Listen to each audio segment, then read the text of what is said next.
Assalamualaikum warahmatullahi wabarakatuh. Selamat siang anak-anak.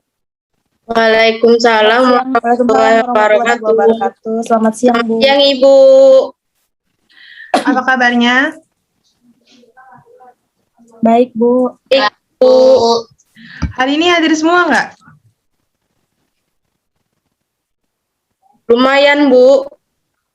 Ya, Ada yang lumayan. tidak hadir, Bu. Siapa Ada itu yang nggak hadir? Friska, Tata Kia. Destri, Bu. Destri. Kenapa? Kenapa nggak hadir tuh? Banyak yang nggak hadir.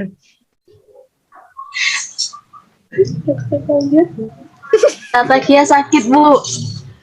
Oh, kalau sakit kita doakan saja ya. Semoga Tata Kia cepat sembuh dan bisa kembali lagi belajar bersama kita di sini.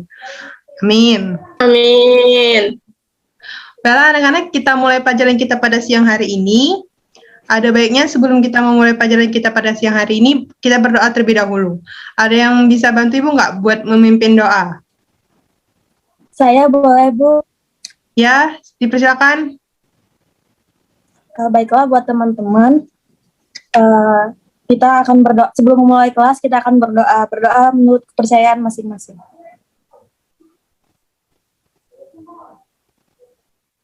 Berdoa selesai.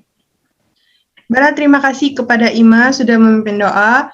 Kita mulai pelajaran kita pada siang hari ini. Sebelumnya Ibu ingin bertanya lagi, apakah ada yang ingat apa materi kita minggu lalu? Saya, Bu. Ya, Ima lagi. Kalau nggak salah, kemarin kita belajar tentang penyesuaian siswa baru di sekolah. Ya, benar banget. Jadi, minggu lalu itu kita belajar tentang penyesuaian diri siswa baru di sekolah.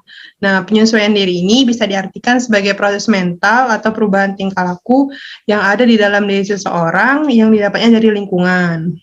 Penyesuaian diri di sekolah itu ada beberapa macam. Yang pertama itu penyesuaian diri dengan lingkungan sekolah, penyesuaian diri dengan mata pelajaran yang ada di sekolah, penyesuaian diri dengan guru-guru yang ada di sekolah, dan penyesuaian diri dengan teman-teman yang ada di sekolah.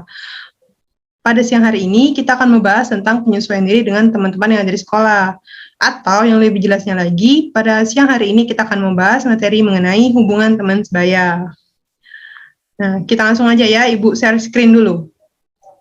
Udah kelihatan belum share screen-nya? Halo? Belum, Bu. Udah kelihatan? Belum, Bu. Belum ya? Bentar. Bentar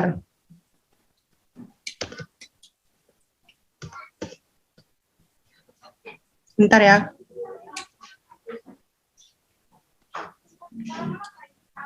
Screen.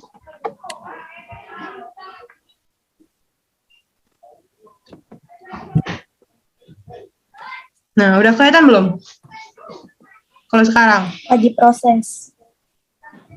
Sudah, Bu. Nah, oke, kita mulai. Hubungan teman sebaya. Apa itu teman sebaya?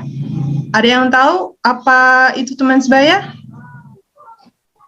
Teman sebaya adalah teman yang memiliki umur yang sama. Ima lagi ya? Saya, Bagus sekali, Ima. Jawabannya ada lagi nggak yang bisa kasih pendapatnya? Apa itu teman sebaya?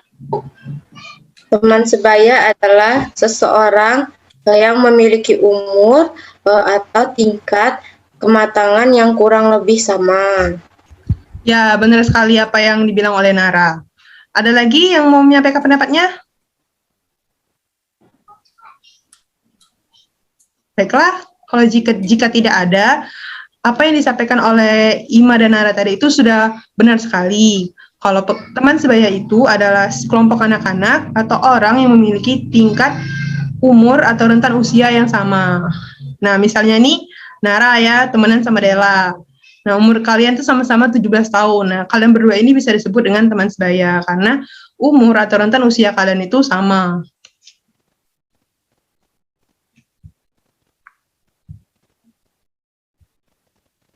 Nah, ini ada pengertian teman sebaya nih, menurut Santrok tahun 2007, halaman 55.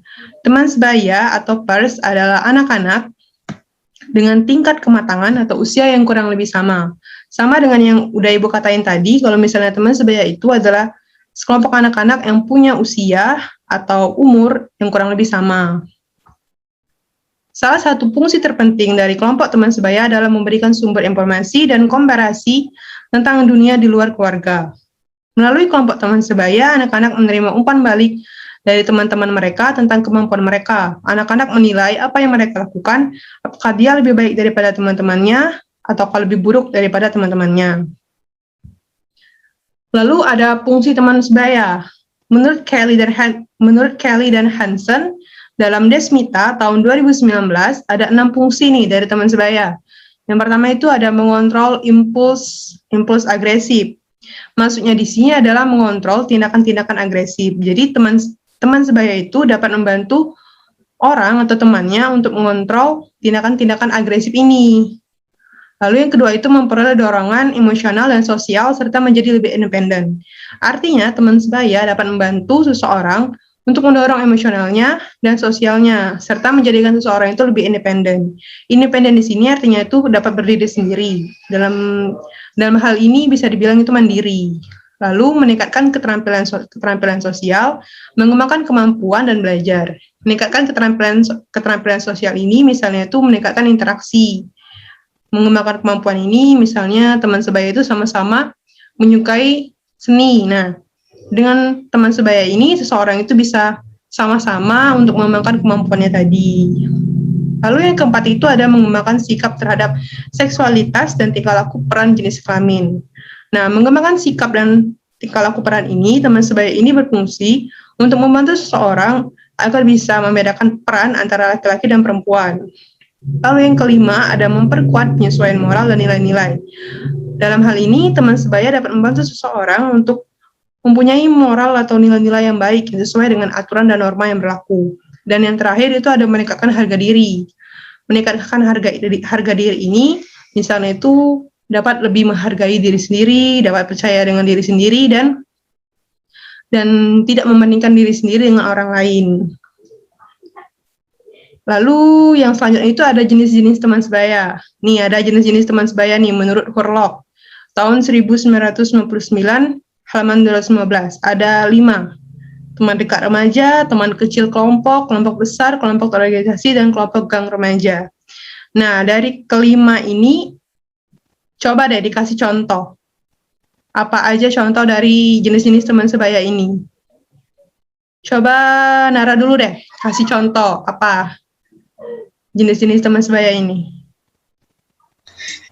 Yang pertama itu teman dekat remaja. Itu Ya. contohnya itu seperti sahabat karib, Bu, sahabat Ya. dekat, best forever.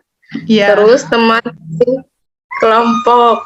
Nah, contohnya itu seperti teman dekat dari kecil yang ada di rumah-rumah itu. Ya. Terus kelompok besar.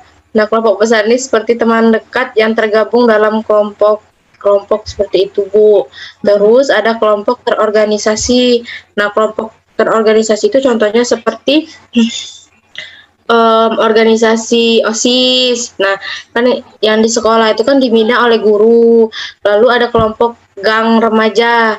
Nah, maksud kelompok gang remaja ini tuh seperti anak-anak yang mempunyai minat yang sama. Contohnya itu seperti misalnya kelompok tari atau seni, kan mereka memiliki minat atau minatnya sama seperti itu, Bu. Bagus sekali ya jawaban Nara. Beri tepuk tangan dulu dong untuk Nara. Jawabannya benar. Jadi kalau misalnya teman dekat remaja itu terdiri dari 2 atau 3 orang teman dekat, contohnya itu sahabat karib. Sama seperti yang dibilang sama Nara tadi. Lalu ada teman kecil kelompok teman-teman dekat ya. Umumnya ini berasal dari teman-teman kita sejak kecil. Lalu ada kelompok besar, beberapa kelompok kecil dan kelompok teman dekat. Lalu ada kelompok organisasi. Yang dikatain Nara tadi juga benar. Kelompok organisasi ini misalnya itu OSIS. Nah, sekelompok pemuda yang dibina oleh orang dewasa. Lalu ada kelompok gang remaja. Nah, kelompok gang remaja ini ya umumnya yang kelompok-kelompok anak yang punya minat atau kebiasaan yang sama. Salah satu contohnya itu ya yang punya bakat atau minat seni gitu. Contohnya. Nah, lalu kita bahas penerimaan teman sebaya. Nah, penerimaan teman sebaya itu ada 4. menurut Mafir tahun 1982, halaman 170 sampai 171. Yang pertama itu penampilan. Nah, penampilan yang baik, rapi, dan aktif dalam kegiatan itu dapat mempengaruhi penerimaan dalam teman sebaya. Lalu ada kemampuan pikir, inisiatif, memikirkan kepentingan kelompok, dan mengumpulkan pikiran. Nah, umumnya orang-orang yang punya kemampuan pikir yang baik, seperti misalnya itu orang yang pintar, itu akan mudah untuk diterima dalam kelompok teman sebaya. Lalu ada sikap, sifat, dan perasaan. Nah, mempunyai sikap sopan, memperhatikan orang lain, dan penyabar, hal ini juga bisa memudahkan kita untuk diterima dalam teman sebaya. Lalu yang terakhir itu ada pribadi yang jujur dan dapat dipercaya, bertanggung jawab, dan suka menjalankan pekerjaannya juga akan lebih mudah diterima dalam kelompok teman sebaya. Lalu ada penolakan teman sebaya. Penolakan teman sebaya menurut Mafir tahun 1982, 170 sampai 171 ada 4 juga, penampilan dan perbuatan. Nah, sering menantang, malu-malu, dan senang menyendiri. Nah, umumnya kalau misalnya kita dalam kelompok teman sebaya itu cenderung kurang disukai atau cenderung ditolak oleh kelompok orang yang ada di dalam teman sebaya. Lalu kemampuan pikir, misalnya bisa dibilang maaf ya bodoh atau bisa disering tolol, itu juga beberapa dari kelompok teman sebaya itu kurang untuk menerimanya. Biasanya ini sering diabaikan atau ditolak. Lalu yang ketiga itu ada sikap dan sifat. Suka melanggar norma dan nilai-nilai, suka menguasai anak lain, curiga, dan suka melaksanakan kemauan sendiri. Hal ini memang benar banget kalau yang ini. Hal ini sudah pasti akan ditolak oleh penolakan dalam teman sebaya. Karena ya udah ngelanggar norma, menguasai anak lain, curiga, terus suka bekerja dengan kemauan sendiri, itu udah pasti bakal ditolak dalam kelompok teman sebaya. Lalu yang keempat itu rumah yang terlalu jauh dalam tempat kelompok. Nah, biasanya kalau rumahnya udah jauh banget, nah itu dalam kelompok itu bakalan sulit untuk menerima. Karena kan kalau misalnya mau ketemu atau ini susah, jadi sering ditolak dalam kelompok teman sebaya. Nah, dari penerimaan dan penolakan tadi, ada yang bisa nggak sebutin kenapa penerimaan dan penolakan ini penting untuk diketahui oleh remaja? Ada yang bisa bantu nggak jawab? Coba deh, Bu. Dela. Iya, Dela. Coba Dela. Itu karena penerimaan dan penolakan teman sebaya itu mempunyai pengaruh yang kuat terhadap pikiran, sikap, perasaan, dan perbuatan penyesuaian diri remaja tersebut. Itu saja, Bu. Terima kasih. Nah, benar banget. Bagus sekali apa yang udah disampaikan Dela, itu sudah benar sekali. Penting banget untuk seorang remaja mengetahui penerimaan dan penolakan teman sebaya. Kenapa? Karena penerimaan atau penolakan teman sebaya mempunyai pengaruh yang kuat terhadap pikiran, sikap, perasaan, perbuatan dan penyesuaian diri seorang remaja. Akibat langsung dari penerimaan teman sebaya bagi seorang remaja adalah adanya rasa berharga dan berarti dan dibutuhkan bagi kelompoknya. Hal yang demikian ini akan menimbulkan rasa senang, gembira, puas, bahkan rasa bahagia. Nah, bahkan sebaliknya, jika remaja ditolak dalam kelompok teman sebayanya, akan ada rasa frustasi, menimbulkan rasa kecewa akibat penolakan tersebut. Kita lanjut lagi ya. Kita lanjut ke hubungan teman sebaya. Menurut PAC dan Sullivan dalam Desmita tahun 2009, halaman 220, hubungan teman sebaya adalah dan remaja belajar tentang hubungan timbal balik yang bersifat simetris. Anak-anak mempelajari prinsip-prinsip kejujuran dan keadilan melalui peristiwa pertentangan dengan teman sebaya. Mereka juga mempelajari secara aktif kepentingan-kepentingan dan perspektif teman sebaya dalam rangka memuluskan integrasi dan dirinya dalam aktivitas teman sebaya yang berkelanjutan. Studi-studi kontemporer tentang remaja juga menunjukkan bahwa hubungan yang positif dengan teman sebaya diasosiasikan dengan penyesuaian yang positif. Nah, jadi dapat disimpulkan menurut PAC dan Sullivan, hubungan teman sebaya itu yaitu hubungan yang berupa hubungan timbal balik. Nah, hubungan yang positif dengan teman sebaya dapat diasosiasikan dengan penyesuaian yang positif. Artinya, jika hubungan dengan teman sebaya kita positif, maka penyesuaian diri kita akan bersifat positif juga. Nah,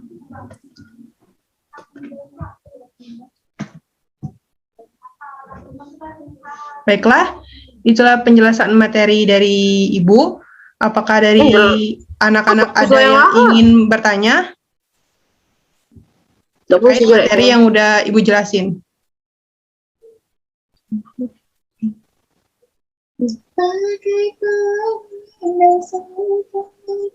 Sepertinya tidak ada ya yang ingin bertanya.